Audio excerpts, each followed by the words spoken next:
안녕하십니까. 자, 우리 지난 시간에 이어서 담보권인 저당권 공부할 거죠. 지난 시간에 유치권까지 공부했고 우리 교재 383페이지 저당권. 자, 이 저당권은 두 문제, 많이 나오면 세 문제 나오는데 요 근래는 유치권이 두 문제 나오다 보니까 저당권도 따라서 두 문제 나온다는 거. 요즘에는 저당권이 두 문제. 근데 조금 유치권에 비해서 양이 많고 조금 어려운 부분이죠. 저당권이. 자, 저당권은 여러분들이 잘 알다시피 저당 목적물을 저당권자가 점유하지 않고 그 목적물에서 우선 변제권을 확보하는 제도를 저당권이다 그럽니다. 점유하지 않으면서 우선 변제권을 확보하는 것이다. 타인의 부동산에서 생기는 거죠. 그래서 타물권이다 그러죠. 그 다음에 384페이지 우선 변제지 효력을 가지고 있다는 거, 점유를 수반하지 않는 권리라는 거, 담보물권의 공통성인 부종성, 수반성, 불가분성, 물상대의성을 다 가지고 있죠. 물론 근저당권에서는 부종성이 완화되고 있다는 거, 부종성의 예의다 그러죠. 385페이지 저당권의 성립이다 해서요. 설정 계약과 등기에 의해서 발생하는데 그 당사자는 누구냐? 거기 동그라미 1번에 설정 계약의 당사자는 저당권자와 저당권 설정자죠. 설정자가 당사자인데 이 설정자는 채무자에 한하지 않고 물상보증인도 설정자가 될 수 있죠. 물상보증인의 목적물을 저당권 설정할 수 있죠. 갑이라는 사람이 을로부터 1억 원을 차용하면서 이자가 채권자죠. 근데 이 갑이 채무자입니다. 그럼 채무자의 부동산에 저당권을 설정해야 하는데 채무자가 부동산이 없어요. 그래서 병의 건물을 저당권을 설정해 주기로 했어요. 그러면 채무자는 갑이지만 병을 물상보증이라고 그러죠. 이 물상보증인이 설정자가 된 거죠. 이자가 저당권 설정자죠. 왜 저당권 설정하는 행위는 물권행위예요. 물권행위는 처분행위니까 소유자만이 저당권 설정할 수 있어요. 그러면 설정자는 소유자만이 설정자가 되는 거죠. 그러면 채무자와 설정자가 다를 수가 있다는 거. 그러면 이 채권자가 저당권자인데, 자, 변제기가 지났는데도 채무를 변제 않으면은 이 채권자는 물상보증인에게 변제 청구할 수 있냐? 물상보증인에게 채무 변제 청구할 수 없다라는 거. 왜 청구할 수 없습니까? 물상보증인은 채무자는 아니라는 거. 채무자는 갑이지. 그러면 법적인 변제할 의무자는 갑이지. 이 사람은 변제할 의무자가 아니죠. 그러면 을은 병한테 갚아달라고 요구 못 하죠. 그러면 어떻게 되는 겁니까? 변제기가 지났는데도 안 갚으면은 저당권은 실행할 따름이죠. 경매가 가능하죠. 실행이 가능하죠. 그러면 실행을 해서 이 건물의 소유권이 상실됐을 때는 물상보증인은 채무자에게 구상권 채권이 발생하죠. 구상권이 발생한다. 갑이 안 갚아서 이 건물이 날아갔으니까. 그러면 이 건물의 경매를 막기 위해서 병이 갑을 대신해서 변제하는 걸 대의변제라고 하죠. 대의변제가 가능하죠. 이때도 대신해서 변제했으니까 구상권이 발생하죠.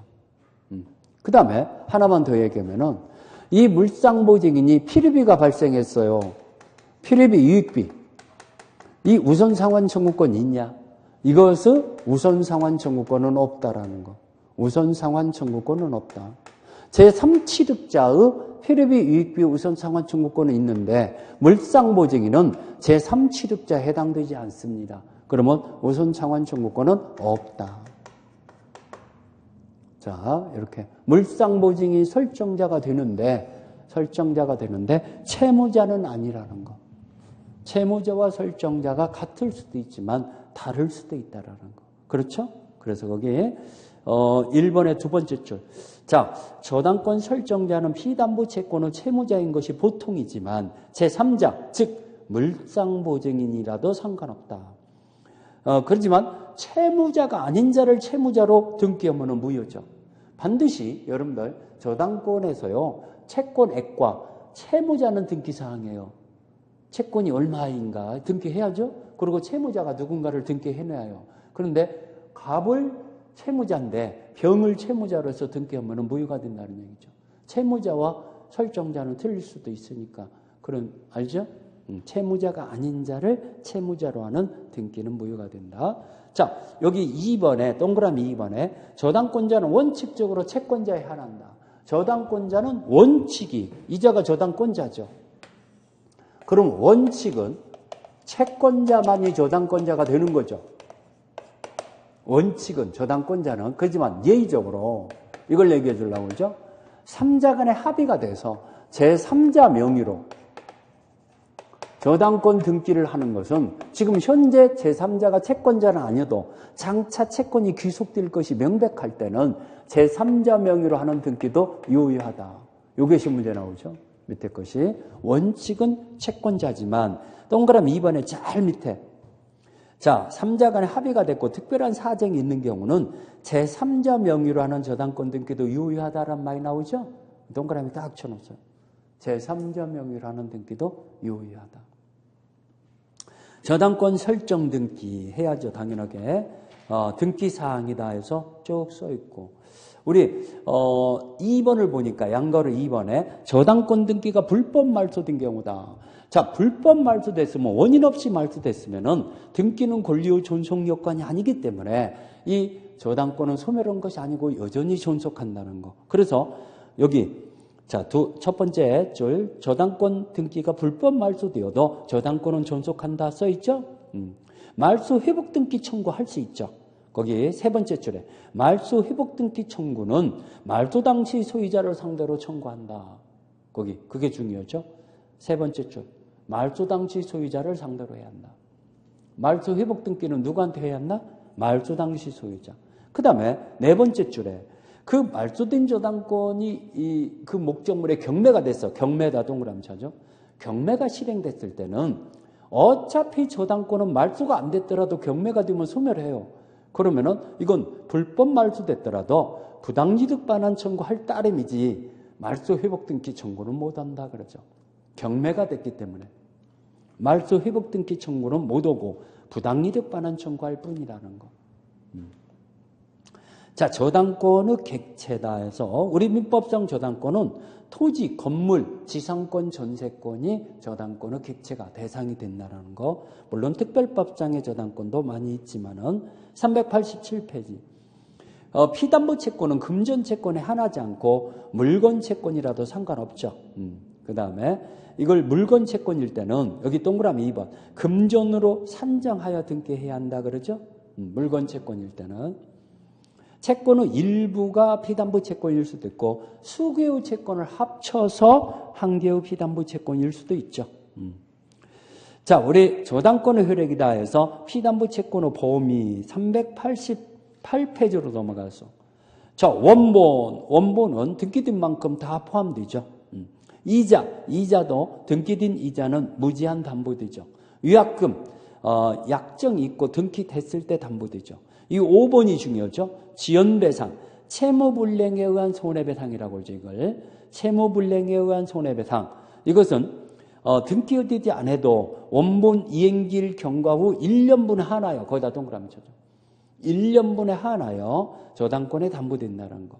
지연배상은 지연이자를 얘기해요. 변제기 이후에 발생하는 이 지연이자를 지연배상이라고 합니다. 그런데 1년분에 한정된다는 것은 후손이 걸리잖아. 제3취득자 관계에서 적용되는 거지. 채무자도 1년분의 한도까지만 변제하면 되는 건 아니에요. 채무자는 무제한 변제해야죠. 1년분의 한도까지는 제3취득자나 후손이 걸리자의 관계에서만 적용되죠. 제한되는 거지. 채무자는 1년분의 한도까지만 변제해갖고는 모두 변제라고 볼 수 없어요. 일부 변제밖에 안 됩니다. 채무자는 다 갚아야 합니다. 자, 여기 제일 밑에 목적물의 범위라는 말이 나오죠? 이거 별표 없어요. 이거 여기서 중요해요. 예, 여기서 한 문제가 나온다고 해야죠. 389페이지. 부합물이나 종물이다. 아주 중요한 겁니다. 저당 목적물의 범위. 저당권의 효력이 생기는 목적물은 어디까지 저당권 효력이 발생하냐? 목적물의 범위. 첫 번째, 358조. 부합물이나 종물이다. 부합물이나 종물에 원칙적으로 설정 전후에 관계없이 설정 전에 있었던 후에 생겼던 상관없죠. 또 등기 여부에 관계없이 효력이 미친다. 부합물이나 종물에 저당권 효력이 미치는 거죠. 등기가 됐든 안 됐든 상관없이 또 설정 전에 있었던 그 후에 생겼던 상관없이 이렇게 미치는 게 원칙인데 예외적으로 미치지 않는 것이 있어요. 자, 이건 임의규정이기 때문에요. 다른 약정이 있으면 약정에 의한다 그러죠. 이건 무슨 규정? 임의규정. 미치지 않기로 했을 때는 미치지 않는다라는 거. 두 번째 줄에 자, 이 부합물이나 종물이 정당한 권은 있는 자 거예요. 정당한 권은 있는 자. 있는 자의 부속물이더라. 자, 예를 들어서 우리 토지에 있는 나무는 토지의 부합물이에요. 근데 그 나무가 지상권자나 임차인이 심은 나무예요. 그러면 정당한 그 토지를 이용할 자격이 있는 자가 나무를 심은 거잖아요. 그건 미치지 않죠. 세 번째, 토지 소유자 것이라 할지라도 이 임목 등기가 되어 있는 수목, 명인 방법을 갖춘 수목, 수목 집단 이런 경우는 저당권의 효력이 미치지 않죠. 이건 토지의 부합물로 안 보는 거죠. 독립한 부동산으로 보는 거죠. 그 다음에 농작물, 이것도 토지의 부합물이 아니죠. 농작물은 언제나 경작자 것이잖아요. 그러면 토지 저당권의 효력은 농작물에는 미치지 않는다 그럽니다. 자, 두 번째, 종된 권리다 그러죠.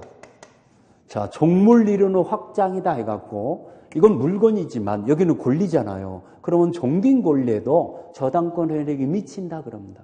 그래서 두 가지가 시험 문제 나오죠. 두 가지가 뭐냐? 건물의 저당권이 설정됐어요.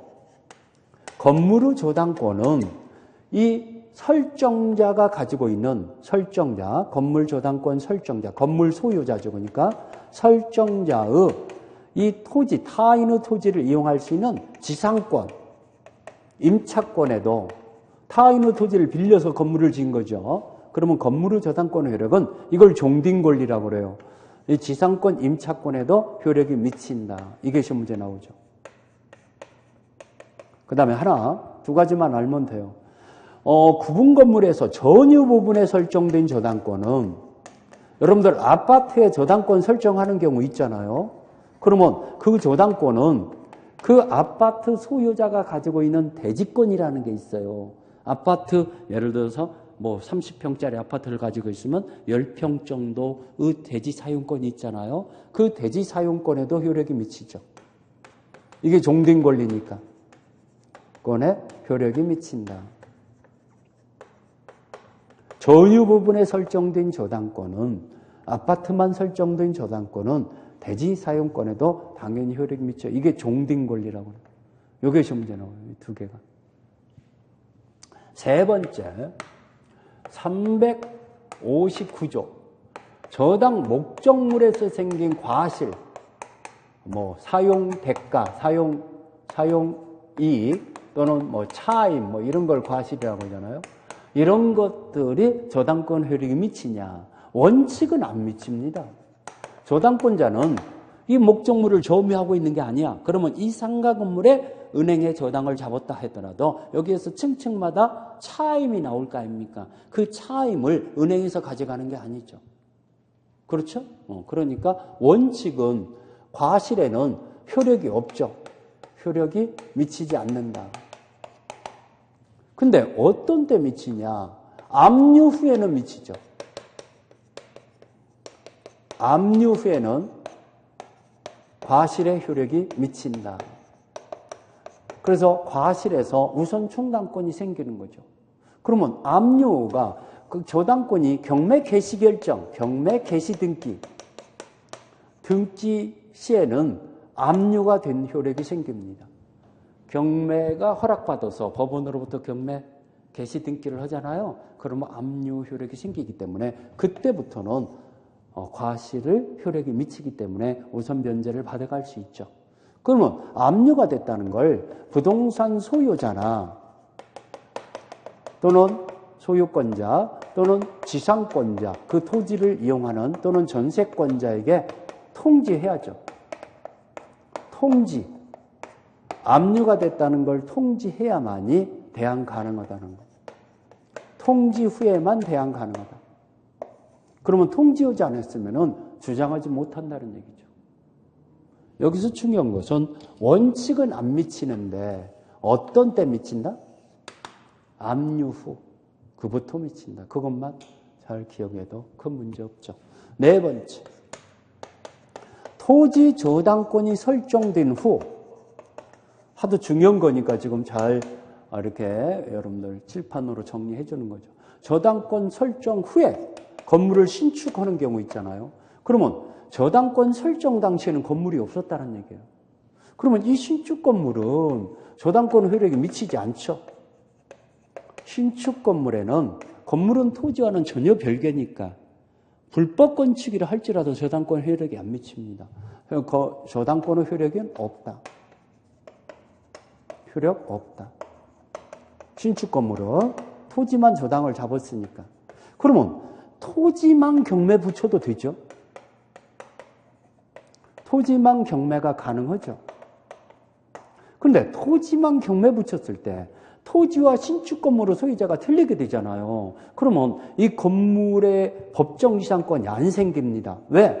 법정지상권이 생기려면은 저당권 설정 당시에 반드시 건물이 있었어야 하거든요. 법정지상권이 생기려면은. 근데 설정된 후에 건물을 지었다고 했잖아요. 그럼 법정지상권이 안 생겨요. 안 생기다 보니까 이제 어떤 문제가 생기냐. 이 신축 건물은 건축한 지 1년밖에 안 지났는데 철거해야 할 문제가 생겨요. 토지 소유자가 건물, 신축 건물의 소유와 틀렸을 때는 이거 철거해 주세요라고 요구할 수 있잖아요. 그런다면은 이 건물 소유자에게도 커다란 낭비지만은 국가적으로 사회적으로도 큰 손해잖아요. 그래서 그런 건물 철거 청구를 방지하기 위해서 토지와 함께 토지와 이 신축 건물의 일괄 경매권이라는 게 있어요. 같이 경매를 붙일 수 있어요. 일괄 경매권을 선택할 수 있다. 선택. 그 얘기는 토지만 경매를 붙여도 어쩔 수 없어요. 그렇지만 반드시 일괄 경매를 해야 하는 건 아니고 저당권자가 선택권이 있다는 얘기죠. 같이 경매를 붙일 수 있어요. 그러면 같이 경매를 붙였을 때 이 일괄 경매를 하려면은 경매 신청 당시에 이 토지와 신축 건물은 동일 소유해야죠. 소유자가 틀리면 안 됩니다. 그랬을 때 일괄 경매가 가능하죠. 그 다음에 경락대금에서 건물의 경락대금에서는 일괄 경매를 하더라도 우선 변제권이 없죠. 왜? 건물에는 저당권 효력이 미치지 않으니까. 경락대금에 우선 변제권은 없다라는 거예요. 그 대신 이제 일괄 경매를 하면은 토지와 건물은 동일인에게 귀속되는 거기 때문에 철거할 문제가 안 생기죠. 철거해야 할 문제를 방지하기 위해서 일괄 경매를 신청할 수 있다는 거. 자, 이거 일괄 경매권을 나눠놓으시라는 거. 다섯 번째, 이제 마지막으로 물상대의성을 정리해 드릴게요. 우리 27일 기출문제 시험 문제 나왔는데 물상대의성이라는 것은 자, 저당 목적물의 멸실, 훼손, 수용 등으로 다른 변형가침으로 바뀌어졌어요. 다른 변형가침을. 그러니까 우리 화재 보험금이나 수용 보상금이나 뭐 이런 거, 화재 보험금 또는 수용 보상금 뭐 이런 것들을 얘기하는 거죠. 이런 것들로 변경됐어요. 이렇게 변형됐을 때 이런 것들이 존재해요. 변형가치물이 존재했을 때는 수령되기 전에, 인도되기 전에 인도 전에 압류해야죠. 압류하면은 저당권의 효력이 미치죠. 저당권의 효력이 인정된다. 이 화재보험금이나 수용보상금에 저당권이 쫓아가는 효력이 생겨요. 그래서 우선변제권이 인정돼요. 압류하면은. 근데 수령되기 전에 압류해야죠. 이 압류는 꼭 저당권자가 안 해도 돼요. 제3자가 해도 무방하죠.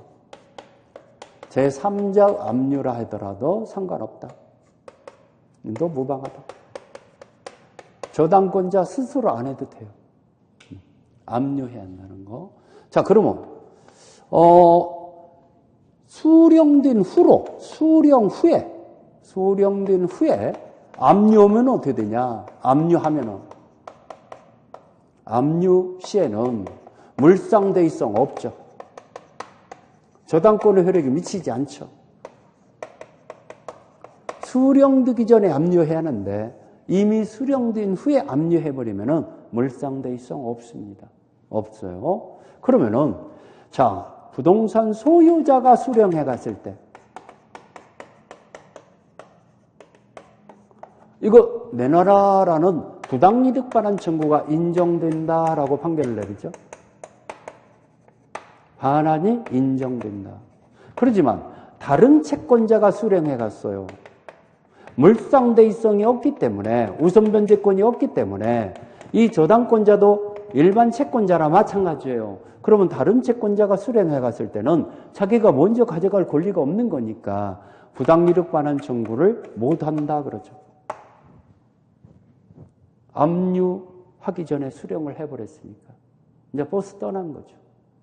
이게 물상대의성이다. 하나만 더 얘기할까요? 토지 수용되기 전에 승인을 받기 전에 토지 소유자와 기업자 간에 협의 취득하는 경우가 있어요. 협의 취득. 이 협의 취득은 수용이 아니라 매매 계약에 해당된다 그러죠. 그래서 협의 취득에 의한 이 보상금은 일종의 매매 대금이죠. 보상금은 물상대의성이 없다라는 거. 매매 대금에는 이 보상금이 매매 대금이거든요. 이 저당 목적물의 대금에는 그 매각 대금에는 물상대의성이 없죠. 이게 여러분들 시험 문제 2번이나 나왔죠. 수용 승인되기 전에 협의 취득한 것은 이건 수용에 들어가는 게 아니죠. 여기에 들어가는 게 아니고 일종의 매매 계약입니다. 그러면 보상금이라고 나오더라도 매매 대금에 해당되니까 물상대의성이 인정이 안 되죠. 아무튼간 자, 이게 하도 중요한 거니까 시험 문제 참 잘 나옵니다. 그래서 좀 정리해드렸어요. 우리 교재 한번 확인해 볼까요? 389페이지. 자, 동그라미 1번. 부합물이나 종물이다 해갖고요. 거기에 부합물이나 종물에도 저당권 효력이 미친다. 그런 다만 법률의 특별한 규정이 바로 이거죠. 정당한 권한 있는 자. 여기 정당한 권한 있는 자가 부속시킨 물건. 이게 법률의 특별한 규정이 있는 경우죠. 이런 거. 법률이 특별히 있는 규정 또는 다른 약정이 있으면은 미치지 않으며라고 나오잖아요. 이게 바로 자, 의무규정. 다른 약정이 있으면 미치지 않기로 특약을 맺었을 때는 미치지 않는다는 거. 그렇죠? 그리고 그걸 등기한 경우에는 제3자한테도 대항할 수 있다는 거. 그 다음에 이것은 제일 1번의 5번째 줄, 저당권 설정 당시에 이미 부합한 것이든 그 이후에 부합한 것이든 묻지 않는다. 설정 전후에 관계없다 이겁니다. 저당권 설정 전에 있었던 후에 생겼던 상관없다 이겁니다. 자, 그래서 거기에 판례 박스 1번을 보면은 기존 건물에 증축된 부분이 기존 건물에 부합이라고 나왔죠. 부합물이잖아요. 그러면 이게 경매평가에서 누락됐어. 평가되지 않았어. 그래도 경락인은 증축된 부분을 소유권 취득한다는 거. 거기 파란 글씨 경매평가되지 않았더라도 이 경락인은 부합물의 증축 부분의 소유권을 취득한다 써있죠? 1번 판례. 2번 판례가 바로 이거죠. 이거. 건물의 저당권은 두 번째 줄, 2번 판례의 두 번째 줄. 건물에 대한 저당권은 그 효력은 그 건물의 소유를 목적으로 하는 지상권에도 미친다고 보아야 한다. 여기. 그 설정자가 가지고 있는, 건물 소유자가 가지고 있는 타인의 토지 이용권이라고 볼 수 있는 지상권 임차권에도 효력이 미친다. 자, 3번 판례가 이거죠. 전유 부분에 설정된 저당권은, 거기 3번 판례. 자, 거기 저당권의 효력은 종빈 권리인 대지 사용권, 거기다 동그라미 쳐죠. 대지 사용권에도 효력이 미친다. 지금 이게 시험 문제가 잘 나오는 판례니까 잘 밑줄 쳐놓으시라고 확인해드렸죠. 과실은 원칙적으로 효력이 미치지 않는다 써있죠. 여기 과실은 원칙적으로 효력이 미친다, 미치지 않는다. 그지만 거기 세 번째 줄에 부동산에 대한 압류가 있은 후에는 그 저당 부동산에 압류가 했어요. 그러면 설정자가 수취하는 과실 또는 수취할 수 있는 과실에 효력이 미친다. 압류 후부터는 효력이 미친다 써있죠. 그래서 거기 그 밑에 읽어보니까 부동산에 대한 소유권, 지상권, 전세권을 취득한 제3자에게 압류 사실을 통지한 후가 아니면 대항하지 못한다. 그러면 통지 후에만 대항 가능하다 이겁니다. 압류했다는 걸 통지하지 않으면 주장하지 못한다 이겁니다. 그렇죠? 자, 목적 토지에 있는 건물이다. 건물. 자, 우리 건물, 여기 토지 저당권이 설정된 후에 건축을 했어요. 그러면 제일 위에 거기에 효력이 미치지 않는다 써있죠. 건물에는 그 다음 장. 효력이 미친다, 미치지 않는다. 미치지 않는다. 그렇지만 일괄경매를 규정하고 있죠. 356조. 거기 요건. 저당권 설정 후에 건물을 신축해야 한다. 일괄경매가 신청되려면은 신축 건물은 언제 신축해야 한다? 저당권 설정 후에 신축해야 한다. 오케이? 그 다음에 B번. 저당권 설정자가 축조하여 소유하고 있어야 한다. 이게 바로 경매 신청할 당시에 동일 소유해야 한다는 얘기죠. 토지와 신축 건물은 동일한 소유자야만이 일괄 경매가 가능하다는 얘기죠. B번. 그렇죠? 자, 니은번. 효과를 보니까요. 건물의 매각대금에는 우선 변제를 받지 못한다. 이거 시험 문제 잘 나와요. 건물의 경락대금에는 우선 면제권이 없다라고 나왔죠? 그거 색칠해내요. 건물의 경락대금에는 우선 면제를 받지 못한다. 자, 그런 거.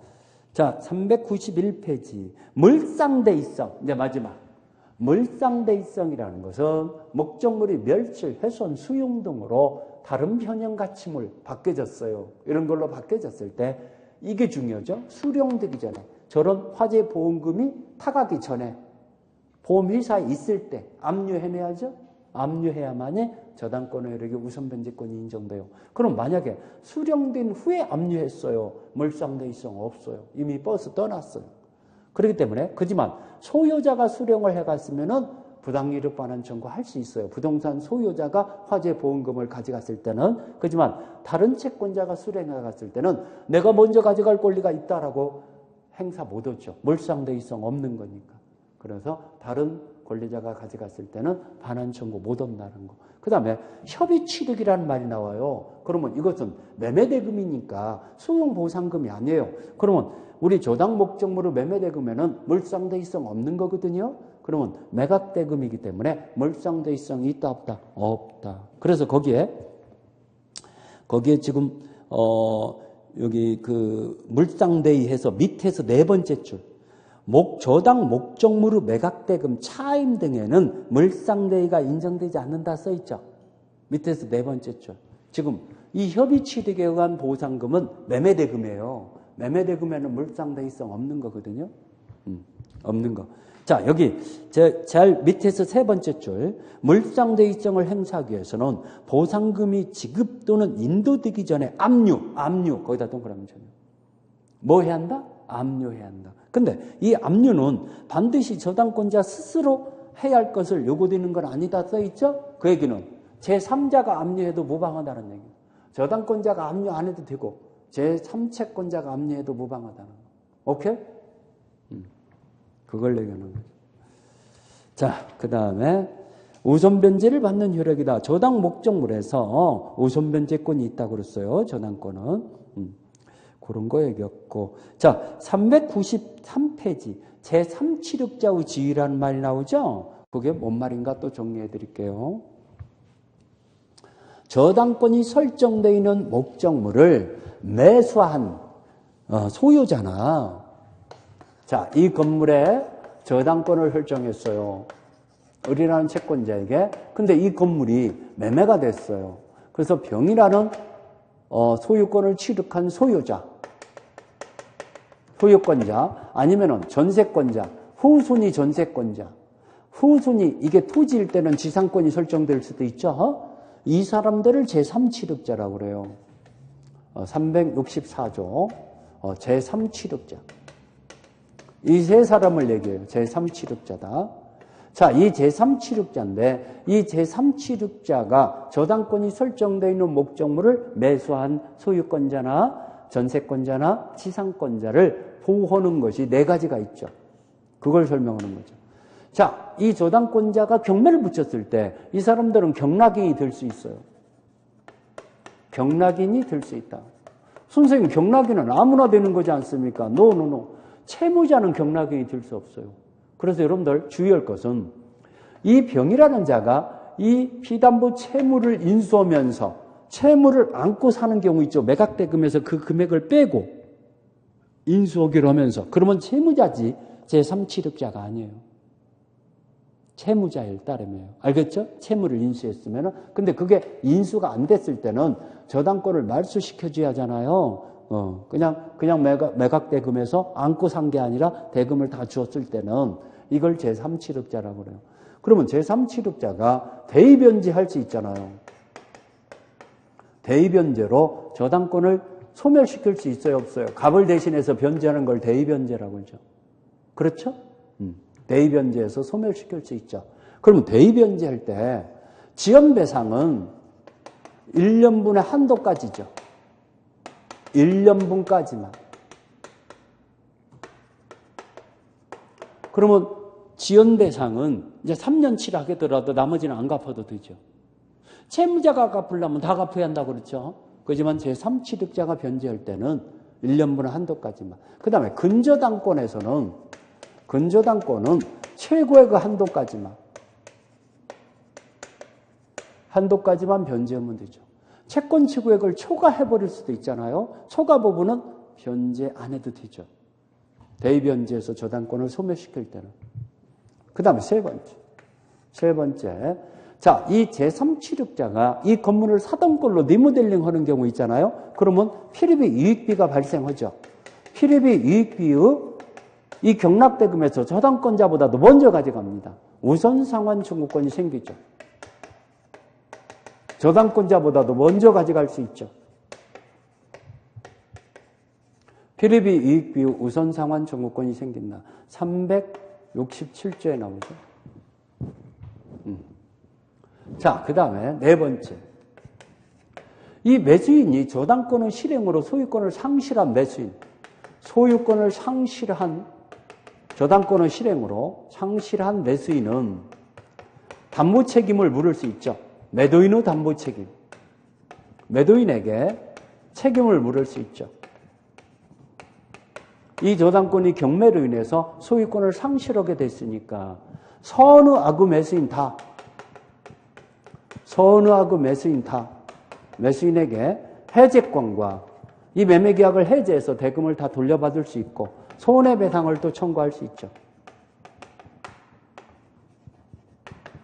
이게 인정된다라는 거. 576조에 나오죠. 자, 이렇게 네 가지. 여기서 시험 문제가 가장 잘 나오는 거 하나만 찍어주세요 하면 이거죠. 제3취득자의 필요비 이익비 우선 상환 청구권이 생긴다는 걸 한정을. 이게 가장 중요고. 그 다음에 중요한 것은 이제 대의변제할 때 근저당권에서는 채권 최고액의 한도까지, 지연배상은 1년분의 한도까지만 배상하면 된다라는 거. 그렇죠? 자, 아무튼간 제3취득자 우리 정리해 볼까요? 거기 첫 번째 줄. 부동산의 저당권이 설정된 후에 소유권, 지상권, 전세권을 취득한 자를 제3취득자라고 한다. 나오죠? 거기 밑줄 쳐놓으세요. 세 사람. 그러면 거기 1번에 2번에 1번. 경매인이 들 수 있는 권리다. 경락인이 들 수 있다는 얘기죠. 동그라미 1번. 동그라미 1번. 경매인이 들 수 있다 써있죠? 두 번째 이제 넘어가서 제3취득자의 변제다 해갖고 이게 대의변제죠. 대의변제에서 첫 번째 줄에 채무자에 반대하는 경우에도 저당 채무를 변제함으로써 저당권을 소멸시킬 수 있다. 채무자가 반대하는 경우에도 그 말을 밑줄 치세요. 채무자의 의사에 반해서도 변제할 수 있다는 거. 지금 그 조문 박스 바로 밑에 찾았어요? 채무자가 반대하는 경우도 변제해서 저당권을 소멸시킬 수 있다는 거.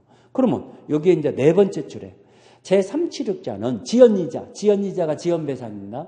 지연배상은 원본 이행기일 경과 후 1년분만 변제하면 족하다라고 써있죠. 1년분 한도까지만 변제하면 되죠. 지연이자는 지연배상은 그거. 그 다음에 여기 기억번에 첫 번째 줄 후순위 근저당권을 취득한 자는 두 번째 줄 제3취득자에 해당하지 아니하므로 후순위 근저당권은 제3취득자도 아니다. 이 사람이 제3취득자예요. 소유권자, 후순위 전세권자, 후순위 시상권자. 여기에 후순위 저당권자는 안 썼잖아. 후순위 저당권자는 제3취득자가 아니다 그럽니다. 그러면 이거 보세요. 이게 나왔잖아. 근저당권은 제3취득자가 대의변제할 때 최고액까지만 변제하면 된다고 그랬죠. 오바되더라도 초과됐더라도. 근데 후순위 근저당권자가 선순위 근저당권을 대의변제해서 소멸시키려고 그래요. 그러면 최고액 한도까지 해야겠어요. 다 갚아야겠어요. 아니 제3취득자가 아니라고 했잖아. 제3취득자가 아니니까 다 갚아야 합니다. 그게 바로 제3취득자에 해당하지 아니하므로 거기까지 밑줄 쳤어요? 그러면 기억번의 제일 끝에 니은번 바로 위에 후순위 근저당권자는 최고액만 변제하고 근저당권을 말소를 청구할 수 없다. 제3취득자가 아니니까. 만약에 제3취득자면은 최고액만 변제하면 된다고 했잖아요. 이때까지만 변제하면 된다고 했잖아요. 근데 후순위 근저당권자는 제3취득자가 아니기 때문에 최고액까지만 변제하면은 말소 청구한다. 말소 청구할 수 없다. 여러분들 기출문제 나왔어요. 기출문제 나왔던 거죠. 또 나올 수도 있으니까 조심하시라는 얘기죠. 오케이? 자, 그거 얘기해줬고, 그 다음에 동그라미 3번에 제3취득자의 비용상환 청구권 나오죠? 이게 바로 필요비, 이익비, 저당 목적물에서 우선상환 청구권이 생겨요. 그러면 선생님, 이 사람이 나중에 리모델링 했는데 왜 저당권자보다도 먼저 가져갑니까? 저당권자보다도 나중에 발생했는데. 그 경매 값어치에서 경매 대금에 포함되어 있어요. 여러분들 올 수리하고 팔려면은 같은 아파트 평수라도 좀 2, 3천이라도 더 부르잖아. 그렇죠? 그런 식으로 거기에 경매 평가가 높게 평가가 되죠. 수선을 했으니까 수선 비용이 거기에 포함됐다고 보는 거니까 먼저 가져갈 수 있는 거예요. 저당권자보다도. 오케이? 그게 바로 필요비 이익비 후 우선 상환을 받을 수 있다는 거. 395페이지. 저당권 침해에 대한 구제다. 저당권 침해에 대한 구제는 뭐냐? 저당 목적물의 담보 가치를 감소시킨다든가 멸실 훼손시키는 걸 침해라고 그래요. 자, 여러분들 가베라는 사람은 이 토지에 나무가 있어요. 근데 이 토지의 저당권이 설정됐거든요. 그러면 이 나무는 부합물이기 때문에 저당권 효력이 미치는 거거든. 근데 무단 벌목을 하네. 무단 벌목을 한다면은 나무를 다 뽑아낸다면은 저당권의 담보 가치가 떨어지는 경우가 생겨야 안 생겨요? 이걸 저당권의 침해라고 그래요. 담보 가치를 손상시키는 거, 담보 가치를 멸실시키는 거, 감소시키는 거, 이런 걸 뭐라고 한다? 침해. 그러면 이렇게 침해가 이루어졌을 때 저당권도 재산권이니까 재산권 침해잖아요. 침해가 이루어졌을 때 저당권자가 행사할 수 있는 권리는 뭐냐? 자, 첫 번째 물권적 청구권. 저 벌목을 중지를 청구할 수 있어요, 없어요? 있죠.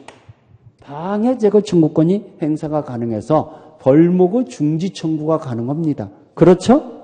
그런데 여기에서 점유는 수반하지 않기 때문에 저당권자에게는 반환 청구권이 없다라는 거. 반환 청구권은 없어요. 그 대신 뭐가 있냐? 방해 제거 청구권이나 예방 청구권은 있죠. 이것은 인정된다는 거.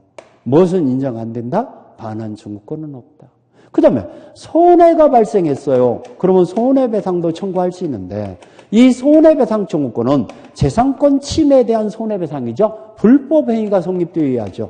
그럼 불법행위에 의한 손해배상은 고의과실이 있어야 하고 손해가 발생해야 합니다. 그러면 손해가 발생하려면은 담보가치가 충분하면은 저 나무를 다 잘라내도 토지 가격만 갖고도 충분한 채권이 담보가 되는 경우도 있죠. 그러면 담보가치가 충분하면은 손해가 발생할 여력이 없기 때문에 충분치 못했을 때 충분하지 못한 경우에 인정되죠. 담보가치가 충분하면은 손해가 발생할 여지가 없어요. 그래서 손해배상. 그 다음에 세 번째, 담보물 보충 청구권이라는 게 있어요. 다른 담보물로 보충을 요구할 수 있는데 담보물 보충 청구권은 이거 뭡니까? 설정자의 귀책 사유가 있어야죠. 설정자의 귀책 사유로 잘못으로 이렇게 침해가 됐을 때는 다른 담보물로 보충을 요구할 수 있다는 거. 네 번째, 즉시 변제 청구권이라는 게 있어요.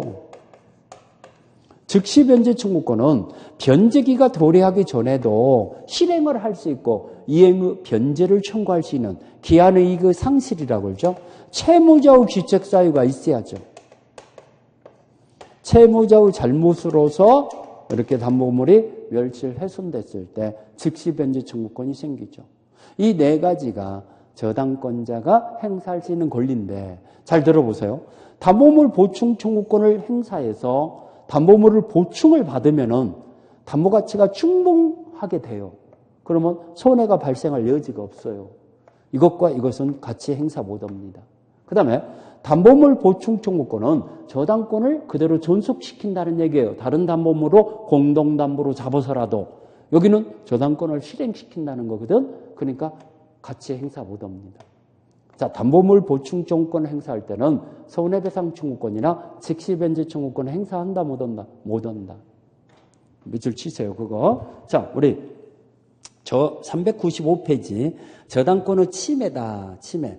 자, 물권적 청구권 나오죠? 방해 제거와 예방 청구가 있는데 거기 기업번의 제일 끝에 반환 청구권은 인정되지 않는다 써 있죠? 제일 끝에. 자, 그 다음에 뒷장이 넘어가서 손해배상 청구권이다. 자, 이 손해배상 청구권은 제일 위에 고의과실로 침해가 돼서 손해가 발생했을 때 청구할 수 있다라고 나왔죠? 고의과실에 의해서 침해가 됐을 때. 이 손해가 발생하면은 저당권 실행 전에도 청구할 수 있다는 거. 실행 전에도 거기다 비추세요. 저당권 실행을 기다릴 필요가 없죠. 바로 손해 발생 즉시 행사할 수 있죠. 담보물 보충 청구권 거기 362조의 첫 번째 줄 저당권 설정자의 책임 있는 사유로 인하여 거기다 색칠하세요. 저당권 설정자의 책임 있는 사유로 인하여 담보가치를 현저히 감소하거나 또는 이렇게 됐을 때는 다른 담보물로 보충을 요구할 수 있는데 여기 그 밑에 이제 조문 박스 밑에 담보물 보충 청구권을 행사하는 경우에는 자, 두 번째 줄 손해배상 청구권이나 기한이익 상실이 인한 즉시변제 청구권은 행사할 수 없다라고 나오죠. 없다. 같이 병행이 안 된다는 얘기죠. 서로 모순 덩어리니까. 즉시변제 청구권은 채무자의 담보가치를 감소, 멸치했을 때 채무자가 귀책 사유가 있을 때 기한의 이익을 상실한다 그러죠. 곧 변제기 도래 전에도 실행할 수 있고 변제기 도래 전에도 변제를 청구할 수 있다는 거. 그렇죠? 그게 즉시변제 청구권. 저당권의 처분과 소멸이다. 397페이지. 저당권의 처분이다. 채권과 함께 양도해야지 채권에 분리해서 저당권만 양도는 안 되죠. 그래서 거기 1번의 다섯 번째 줄. 채권에 분리하여 저당권만 양도하는 건 무효가 된다 써있죠. 채권에 분리해서 저당권만은 양도 안 된다는 거. 자, 그런 거 얘기했고. 그 다음에 저당권은 소멸이다 해서 뒷장에 넘겨보니까요. 제일 위에 피담보 채권이 소멸하면 저당권이 당연히 소멸하죠. 말도 등기 없이도 소멸해버려요. 등기를 말소해야 소멸하는 건 아니다 써있죠? 말도 등기 없이도 채권이 변제가 되면은 당연히 저당권은 소멸한다는 거. 그래서 지상권, 여기 2번에 지상권 전세권을 목적으로 저당권 설정했어요. 지상권 전세권이 소멸된다면은 저당권도 따라서 소멸하잖아요. 그러니까 이 지상권 전세권을 소멸시키지 못한다 써있죠. 저당권자의 동의 없이는 지상권 전세권을 소멸케 하는 행위를 하지 못한다 써있죠. 자, 특수저당권이다 해서 공동저당이라는 게 있잖아요. 공동저당이 또 뭡니까? 이것은 동일한 채권을 담보하기 위해서 여러 개의 목적물의 저당권을 설정하는 걸 얘기하는 거죠. 그 목적물 수만큼 저당권이 있어요. 자, 을한테 1억 5천만 원을 차용하면서 1억 5천만 원, 을이라는 채권자한테 이 X 토지와 Y 토지를 같이 저당권 설정했어요. 이걸 공동저당권이라고 그래요. 그러면 이건 하나의 저당권이 아니에요. 목적물 수만큼 저당권이 있죠. 그러면 각 토지마다 저당권 설정 등기를 따로따로 하고 같이 공동으로 담보했다는 것을 표시하죠. 공동담보 취지를 기재합니다. 이게 공동저당권. 그러면 이건 순차적으로 설정해도 되고 동시에 설정해도 되고 소유자가 각각 틀려도 되죠. 상관없어요. 그럼 공동저당권에서 현무제가 나오는 것은 368조 실행. 이게 나와요. 자, 실행은 두 가지로 나눠봐야 합니다. 동시배당이냐, 이 공동저당 목적물에서 동시에 배당을 받아가냐, 순차배당, 이시배당이냐, 하나하나 따로따로 배당받아가냐, 이렇게 나눠봐야 합니다. 동시배당일 때는, 자, 이 X토지, Y토지가 모두 다 채무자의 소유물, 채무자의 소유물이에요. 저 목적물이. 그럴 때는 비례해서 배당받아가요. 그러면 경락대금의 X에 비례하죠. 이 X토지가 1억 원 나왔다고 가정해 봅시다. 이게 2억 원 나왔고. 그러면 어떻게 배당받아가냐? X토지에서 5천만 원, Y토지에서 1억 원 이렇게 가져가죠. 경락대금 X에 비례해서 가져가니까. 그런데 자, 이게 이번에 시험 문제 나올 것 같죠? X토지는 채무자의 소유죠. Y토지는 물상보증인 소유죠. 이럴 수 있어요, 없어요? 있죠. 이게 이번에 나올 것 같아요. 이랬을 때는 비례해서 배당받아 간다 이러면 틀려요. 이럴 때는 어떻게 되느냐? 채무자의 소유 부동산에서 먼저 배당하고, 이럴 때는 여기에 우선 배당하고, 비례해서 배당받아 가지 않아요. 부족 부분에 한해서 물상보증인의 목적물에 추가 배당한다 그러죠. 그러면 자, 이걸로 얘기해 볼까요? X토지에 대해서는 얼마를 가져간다는 얘기예요? 1억 다 가져가죠. X토지가 채무자 거니까. 그러면 나머지 부족 부분이 5천이잖아. 그럼 Y토지에서는 5천만 가져가야죠. 그거 완전 틀리잖아. 틀리죠?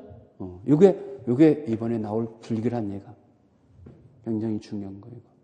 자, 그 다음에 순차배당했을 때는 어떻게 되냐?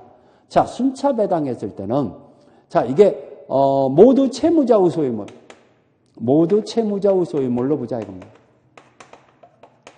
채무자의 소유물일 때 X부동산에 하나만 찍어서 이것만 경매했어. 이 X토지만 경매했어. 하나만 찍어서. 그러면 전액 다 가져가죠. 전액 배당. 그럼 1억 다 가져가죠. 가져갈 만큼 다 가져가죠. 그러면 이제 문제가 되는 것은 이 부동산에 후순위 저당권자가 있어요. 후순위 저당권자는 Y토지에 대해서, Y토지가 경매가 안 들어갔잖아요. Y토지에 대해서 대의행사, 선순위 공동저당권의 대의행사가 인정된다. 그 말이 뭔 말입니까? 자, 보세요. 이 X부동산의 병이라는 자가 예를 들어서 1억 원의 2순위 저당권이 설정됐다고 가정해 볼까요? 그러면 동시경매 했을 때는 여기서 5천 가져가고 여기서 1억 가져가는 거니까 자기가 5천은 떨어질 줄 알았어. 왜? 1억 원 중에서 5천은 우리 가져가고 나머지 5천은 자기가 가져가야 하니까. 근데 이것만 딱 찍어서 경매해갖고 1억 다 가져갔잖아. 그러면 이 사람은 한 푼도 못 받았네? 그러면 동시 경매했을 때 배당받은 금액이 얼마였죠? 5천이었잖아. 그 5천을 Y토지에 5천만 원을 공동저당권을 대의 행사할 수 있어요.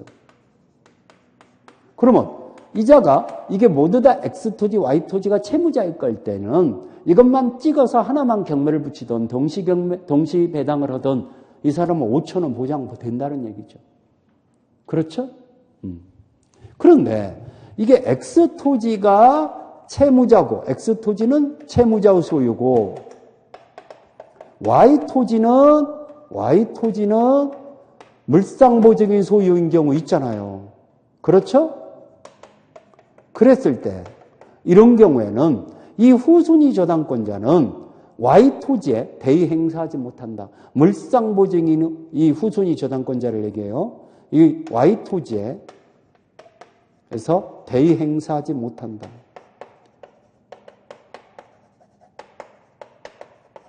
여기 후순위 저당권자가. 자, 왜 그런가를 얘기해 줄게요. 자, 볼까요? 지금 Y토지가 갑것이 아니라 정 거예요. 물상보증인 거예요. 그럼 물상보증인 거일 때 이 물상보증인은 을한테만 자기가 담보로 제공했지 병은 코빼기도 몰라요. 자기가 보증을 서준 적이 없는 사람이 5천 가져간다면 이자가 침해를 당하잖아요. 그리고 이 사람이 담보의 대상이 되는 것은 자기가 책임지는 건 5천만 책임지는 거야. 근데 이 사람이 5천 가져간다면 여기서 5천, 나머지 1억 가져가고 부족한 부분이 5천이니까 5천 가져갈 수 있고 여기서도 5천 가져가고 이런다면 이 사람이 다치잖아.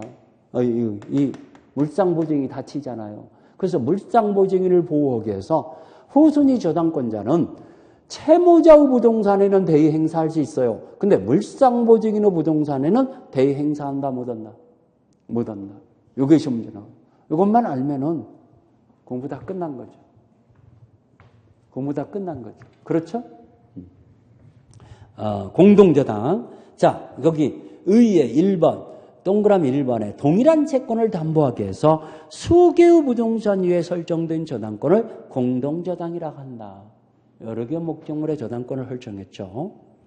399페이지. 공동저당의 성립이다. 각각 목적물마다 저당권이 설정되는 건데 각각 달리하는 저당권이라는 거 같이 공동담보로 잡고 있을 뿐이지 별개의 저당권이라는 거 등기도 각각 기재해야죠. 그리고 공동담보라는 취지도 기재해야 하고 이 목적 부동산 수가 5개 이상일 때는 공동담보 목록을 첨부해야 한다. 거기 399페이지 등기 동그라미 2번에 네 번째 줄 5개 이상일 때는 뭐 해야 한다?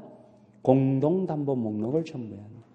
공동저당권의 효력이다 해서 제일 밑에 기억번 동시배당 나오죠? 동시배당했을 때 제일 밑에 줄에 경매대가의 동시배당할 때는 각 부동산의 경매대가에 비례하여 채권의 분담을 정한다. 비례해서 배당받아간다. 제일 위의 얘기죠.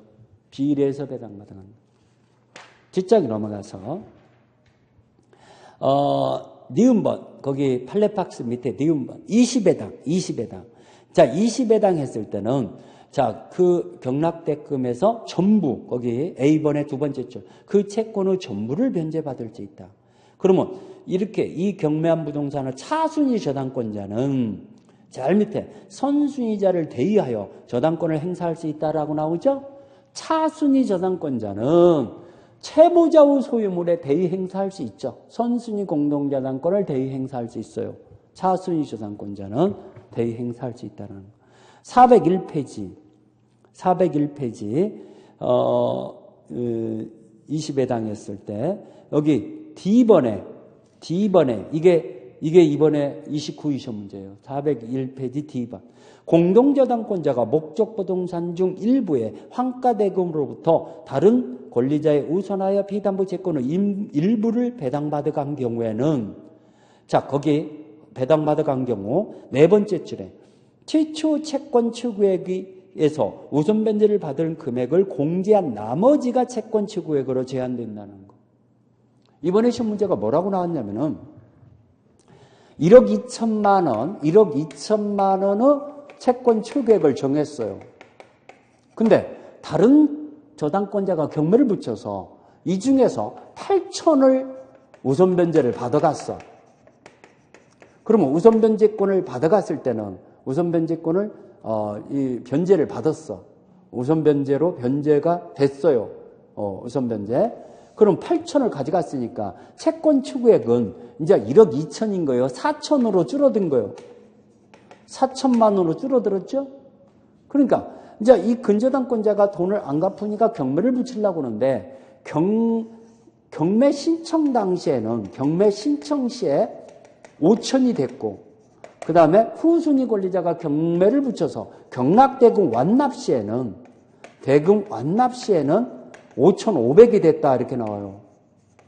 그랬을 때 이 사람은 채권 취구액의 한도까지만 우선 변제권이 있죠. 초과 부분은 지금 5천이나 5,500, 1,000이나 1,500이 초과됐는데 그거 초과 부분은 우선 변제권이 있어요, 없어요? 없죠.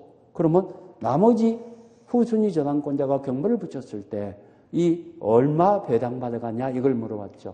나머지 금액이 4천이니까 4천에 대해서만 채권 취구액은 4천으로 줄어든 거예요. 4천에 대해서만 거기 공제한 금액을 제외한 나머지가 채권 취구액으로 제한된다. 거기에 밑을 쳤어요.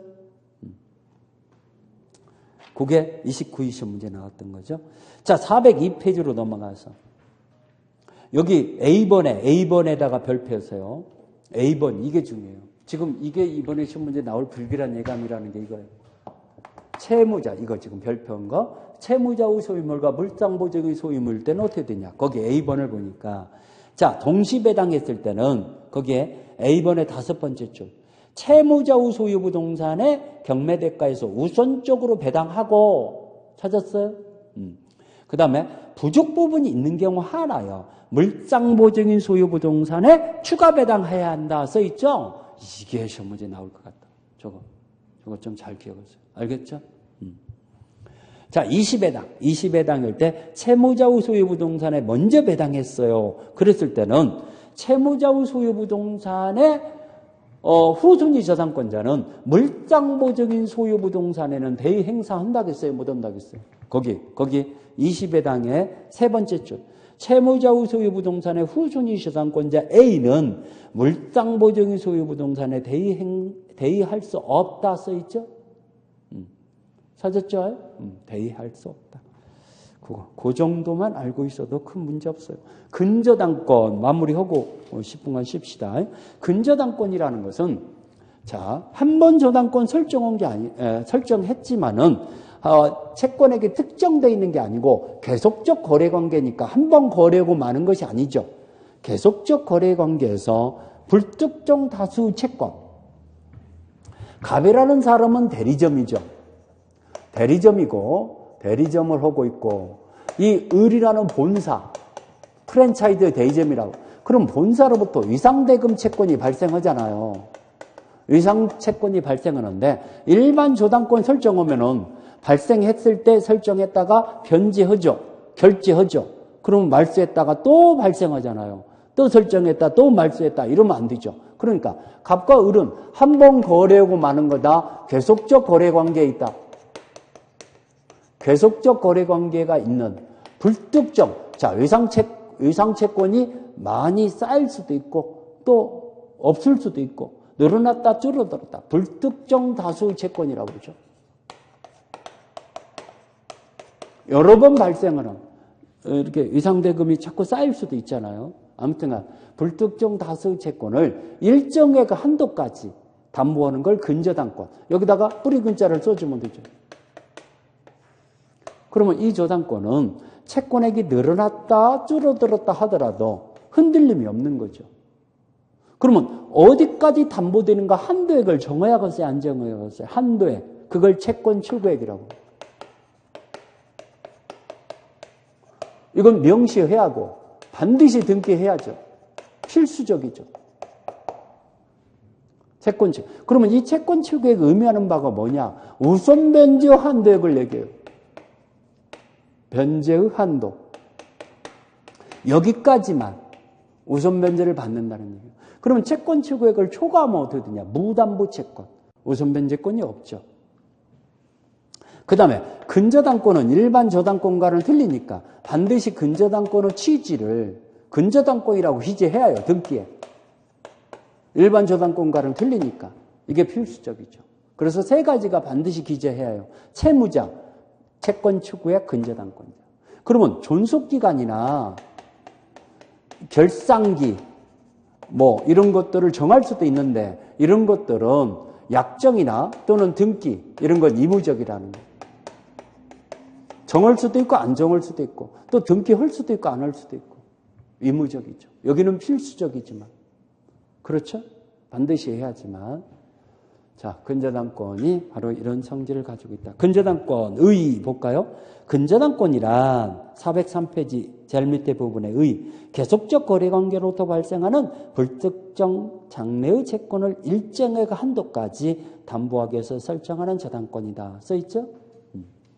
뒷장에 넘어가서 부종성 완화다. 일시적으로 채권이 변제가 되더라도 근저당권은 소멸하지 않죠. 부종성의 예의다. 피담보 채권은 불특정성을 가지고 있죠. 근저당권의 성립이다. 설정 계약. 자, 여기 존속기간이나 결상기는 정하지 않아도 된다 써있죠? 등기. 근저당이라는 취지, 거기 밑줄 치고, 채권액, 채권취구액 및 채무자는 기재해야 한다 써있죠? 그러지만 존속기간이나 결상기의 약정은 등기하지 않아도 된다. 써있죠? 405페이지. 근저당권의 효력이다. 피담보 채권의 범위. 자, 채권취구액 속에 A번 이자가 다 산입돼 있죠. 이자가 다 포함되어 있어요. 지연이자는 1년분에 한정되는 게 아니라 채권취구액까지 포함되는 거죠. 지연이자는. 그 다음에 우리 여기 B번에 두 번째 줄 실행비용은 최고액 속에 포함되지 않는다. 이거 색칠했어요. 시험 문제 잘 나옵니다. 실행비용은 포함된다. 포함되지 않는다. 포함되지 않는다. 그 다음에 C번이 중요하죠. C번. 채권취구액을 초과했어. C번 별표하세요. 채권취구액을 초과했어. 그러면 채무자 겸 설정자는 전액 변제해야만이 말소 청구할 수 있죠. 그렇지만 물상보증이나 제3취득자는 최고액까지만 변제하고 말소 청구할 수 있다라고 나오죠. 초과 부분은 변제할 의무가 없다 그럽니다. 채무자가 변제할 때는 어떻게 해야 한다? 전액 변제. 초과 부분까지도 변제해야죠. 그렇지만 물상보증이나 제3취득자가 변제할 때는 최고액까지만 변제하면 말소 청구할 수 있다라는 거. 그게 시험 문제 잘 나옵니다. 자, 그런 거. 근저당권의 변경이다. 그 변경할 수 있죠. 근데 뒷장이 넘어가서요. 제일 위에 줄에 밑을 쳐야죠. 자, 근저당권은 피담보 채권이 확정되기 이전이라면 채무 범위나 또는 채무자를 변경할 수 있는 것이고, 그것까지. 제일 위에 줄에. 자, 여러분들, 아파트를 살 때, 자, 5억 원 주고 아파트를 사는데, 그 매도인이 이미 대출금이 2억 원이 있어. 그걸 자기가 인수하기로 하면서 살 수 있어요, 없어요? 그러면 은행에 가서 채무자의 변경을 요청할 수 있죠? 그 다음에 2억 원 중에서 1억 원만 자기가 인수하려고 그래. 그러면 1억 원 갚으면서 1억 원을 인수하기로 변경할 수도 있죠? 그러면 그 채무 범위나 또는 채무자의 변경이 가능하다는 거. 오케이? 그걸 얘기하죠. 피담보 채권은 확정이다. 여기에서 동그라미 2번의 네 번째 줄. 다만 확정되기 전에 발생한 원본 채권으로부터 확정 후에 발생한 이자, 지연이자도 채권 취득 범위 내에서는 여전히 담보된다. 이자나 지연이자는 채권 취득에까지 담보된다라는 거. 존속기간, 결상기가 도래했을 때 확정되고 여기 니은번 기본계약의 해치 이거 밑줄 쳐놓았어요. 니은번. 자, 여러분들 2020년이 대출금의 변제기예요. 근데 지금 돈 갚으면서 이게 확정시킬 수 있어요, 없어요? 지금 갚는다고 할 수 있잖아요. 그걸 기본계약의 해지라고 그래요. 407페이지. 자, 우리 여기 니을번 경매 신청 이거 별표해야죠. 경매 신청. 이거 시험 문제 무지하게 잘 나옵니다. A번. 근저당권자 스스로 경매를 신청했을 때는 신청 시 확정된다. 거기 동그라미 쳐놓으세요. 언제? 신청 시. 그렇지만 B번. 후순위 근저당권자가 경매를 붙였어요. 후순위 권리자가 경매를 붙였을 때는 경락대금 완납 시에 확정된다. 이거 여러 번 시험 문제 나왔어요. 경락대금 완납 시. 근저당권자 스스로 경매를 붙였을 때는 경매 신청 시. 근데 후순위 권리자가 경매를 붙였을 때는 선순위 근저당권은 경락대금 완납 시. 자, 뒷장에 넘어가서 근저당권이 확정되기 전에다가 동그라미 치세요. 1번에 확정되기 전에는 채권의 일부나 전부가 양도되거나 대입변제가 되더라도 근저당권은 이전 등기를 할 수 없다라는 거. 확정되기 전에는. 그렇지만 확정된 후에는 가능하죠. 이전되죠. 근저당권을 이전되지 않는다는 거. 왜? 근저당권은 원래 널뛰게 하는 거니까. 그러면 일부를 대입변제해서 일부를 양도해서 그래서 일부가 넘어가는 게 아니죠. 확정되기 전에는. 자, 그러다 보니까 우리가 저당권을 공부를 다 했네요. 시간이 많이 지났으니까 조금 쉬었다가 문제도 한 2 문제 제가 풀어드릴게요. 쉬었다가 풀어드릴게요.